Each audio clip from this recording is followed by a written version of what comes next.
अनीश रोज की तरह कब्रिस्तान में सफाई का काम कर रहा था, लेकिन एक आवाज से वो रुक गया। ये आवाज आ तो बहुत धीमी रही थी, पर थी बहुत पास से। अनीश ने अपना झाड़ू रोका तो फोन की आवाज भी रुक गई। उसने पॉकेट से अपना फोन निकाल के देखा, उस पर कोई कॉल या मैसेज नहीं था। आसपास देखा तो पूरे कब्रिस्तान में कोई और नहीं था जिसका फोन बज सके। उसने इन चीजों को ज्यादा तवज्जो ना देते हुए अपना काम फिर से शुरू किया तो फोन फिर से दोबारा बजना शुरू हुआ। अनीश फिर रुका। उसने चारों तरफ देखा और अब जोर से चीखा, कौन है? क्या चाहिए? क्यों रोज रोज मुझे इस तरह से परेशान करते हो? अनीश ने अपनी बात खत्म भी नहीं की थी कि पीछे से उसके कंधे पर किसी ने हाथ रखा। चौंक कर अनीश पलटा तो देखा पढ़ा लिखा अच्छे कपड़ों में चश्मा पहने एक आदमी खड़ा है। अनीश ने उसको ऊपर से नीचे तक देखा और उसे लगा कि शायद यही था जिसका फोन बज रहा था। अनीश ने उस पर चिल्लाते हुए कहा, भाई साहब, ये कब्रिस्तान है, गार्डन नहीं जहां आप घूम रहे हैं। क्या हो गया आपको? यहां पर यहां क्यों घूम रहे हैं आप? उस आदमी ने बिना कुछ बोले अपने फोन से दोबारा एक नंबर डायल किया।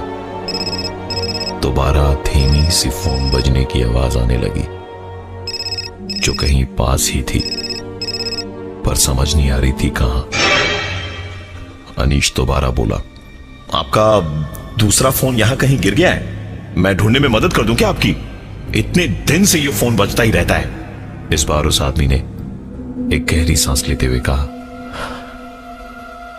मार्था ना ऐसे ही करती है। मेरा फोन यार उठाती ही नहीं है।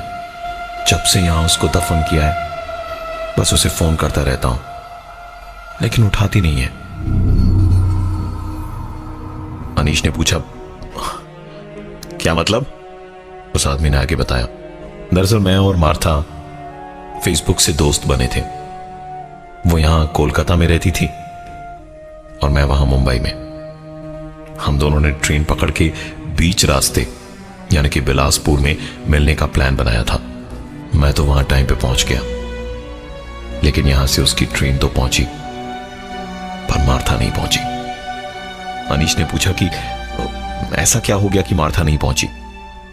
उस आदमी ने इस सवाल का जवाब दिया, ट्रेन में सफर करते वक्त बीच रास्ते में मार्था के साथ कुछ ऐसा हुआ कि मार्था कभी बिलासपुर नहीं पहुंची। उन दरिंदों ने उसे कहीं का नहीं छोड़ा था। दोनों की पूरी जिंदगी उस एक रात में बदल गई। मैं स्टेशन पर खड़ा बस उसे फोन मिलाता रहा, पर मार्था ने मेरा फोन नहीं उठाया। मार्था ने मेरा फोन कभी नहीं उठाया और आज भी नहीं उठाती। जब वो बिलासपुर नहीं पहुंची तो उसकी तलाश में मैं कोलकाता आया। एड़ी चोटी का जोर लगा के मार्था को मैंने हर जगह ढूंढा। पूरे 3 हफ्ते ढूंढने के बाद मार्था मुझे एक मेंटल असाइलम में मिली। वहां जाके जब मैंने अपनी आंखों से मार्था को देखा तो उसे बुलाकर सिर्फ उसके सामने मैंने अपनी ट्रेन की टिकट रख दी। मार्था ने कुछ देर उस टिकट को देखा और उसके बाद उसकी आंखों से पानी छलक गया। मुझे देखकर भागती हुई वो अंदर चली गई। मैंने यानी कि विंसेंट ने उसके पीछे से उसे पुकारता रहा। मैं दरवाजे तक भी भागा, लेकिन अंदर जाने की परमिशन तो आसान नहीं थी। मैंने मार्था को दोबारा बुलवाया, मेंटल असाइलम वालों से बात की, उन्हें अपने बारे में बता के मार्था के साथ बैठा और साफ साफ उससे कहा, तुम क्यों ऐसे भाग रही हो? जो भी हुआ उसमें तुम्हारी कोई गलती नहीं थी। तुम भी अकेली हो, मेरा भी इस दुनिया में कोई नहीं है। मैं पेशे से साइकियाट्रिस्ट हूं। इतना तो जानता हूं कि तुम पागल नहीं हो।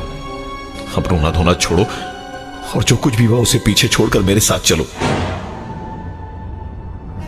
मैंने सारी फॉर्मेलिटीज पूरी की और उसे उस मेंटल असाइलम से बाहर निकाला जिन दरिंदों ने मेरी मार्था को इस हाल में पहुंचाया था।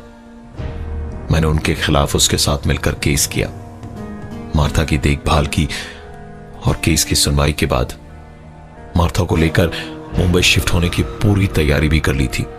जजमेंट के ठीक 3 दिन पहले मुझे बहुत ही अर्जेंट काम से मुंबई जाना पड़ गया। मैं जाना नहीं चाहता था पर काम बहुत जरूरी था। मेरे मुंबई और उधर कोर्ट में जजमेंट आने के बाद मार्था पूरी तरह से टूट गई थी। मैंने उससे कहा कि तुम नेक्स्ट फ्लाइट पकड़ो और यहां आ जाओ, मैं वापस वहां जाकर सारा लगेज वगैरह ले आऊंगा नेक्स्ट वीक। बहुत बड़ी जंग हार चुके थे हम और इंसाफ भी नहीं मिला था। इन सब के बावजूद एक नई जिंदगी के बारे में सोच के खुश थी मार्था। भले ही कुछ और ना सही, लेकिन मेरे साथ अपनी जिंदगी का सोच के ही बहुत खुश थी।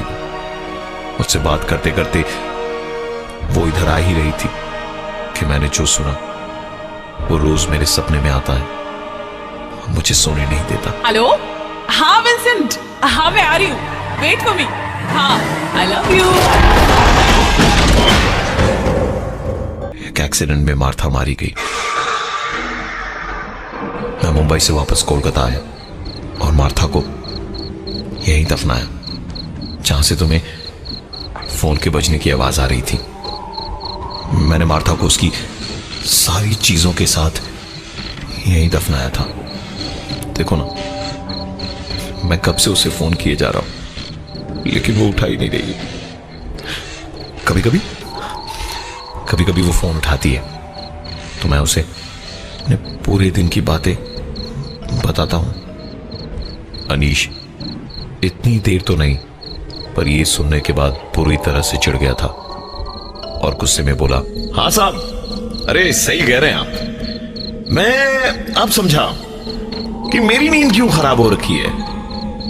मैं भी तो यही पड़ोस वाली कब्र में रहता हूं। सारे वक्त ये फोन बजते रहता है और मैं सो नहीं पाता हूं।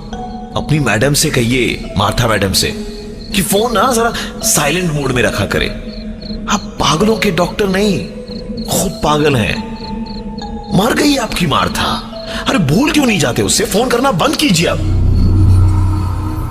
विंसेंट ने शायद ऐसी सच्चाई की उम्मीद ही नहीं की थी, वो भी एक अजनबी से।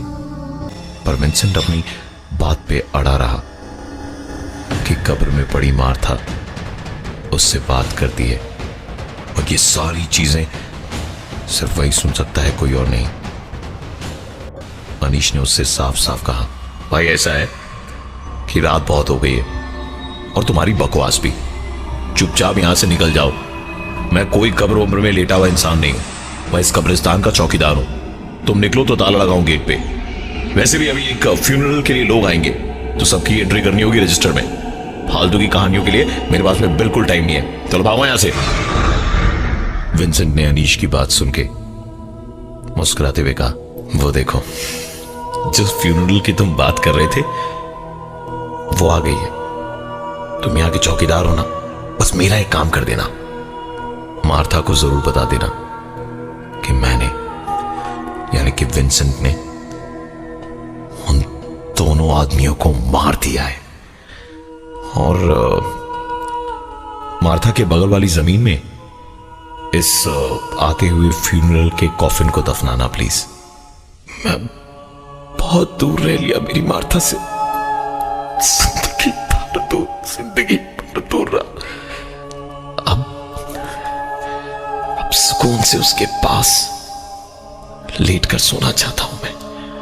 अब जाके मार्था फोन नहीं उठाती तो क्या हुआ, अब मैं उससे बात कर पाऊंगा क्योंकि अब मैं उसके साथ हूं।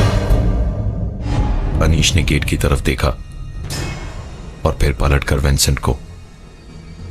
अब तक जो विंसेंट अपनी कहानी उसे बता रहा था वो विंसेंट वहां दूर दूर तक मौजूद नहीं था।